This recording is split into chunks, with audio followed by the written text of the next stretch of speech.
সূরা কাউসার 7 বার পরে নিম পাতায় ফু দিলে কি হয় জানলে আপনি অবাক হয়ে যাবেন।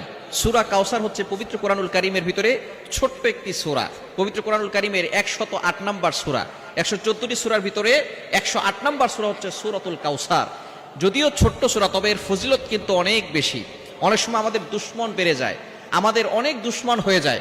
এই দুশমনকে ধ্বংস করার জন্য আপনি কিছু নিম পাতা সংগ্রহ করে 7 বার পরে যদি আপনি নিম পাতায় ফু দিতে পারেন, এই কিভাবে আমল করবেন এবং কিভাবে আপনি করলে আপনার দুশমন চিরতরে আপনার কাছে নত হয়ে থাকবে, আপনি জানলে অবাক হয়ে যাবেন। নবীজি সাল্লাল্লাহু আলাইহি সাল্লামের কিন্তু দুশমন ছিল। আবু জাহেল, উতবা, শাইবা মিলে সব সময় প্ল্যান করতো কিভাবে মুহাম্মদ সাল্লাল্লাহু আলাইহি সাল্লামকে ধ্বংস করে দেওয়া যায়। এই সূরাতুল কাউসারের এতটা ফজিলত কেন? এমন সময় আল্লাহ পাক রব্বুল আলামিন এই সূরা কাউসার নাজিল করেছেন, যেই সময়টা নবীজি সাল্লাল্লাহু আলাইহি সাল্লাম খুবই কষ্টের ভিতরে ছিলেন। আল্লাহ পাক রব্বুল আলামিন সূরা কাউসার নাজিল করে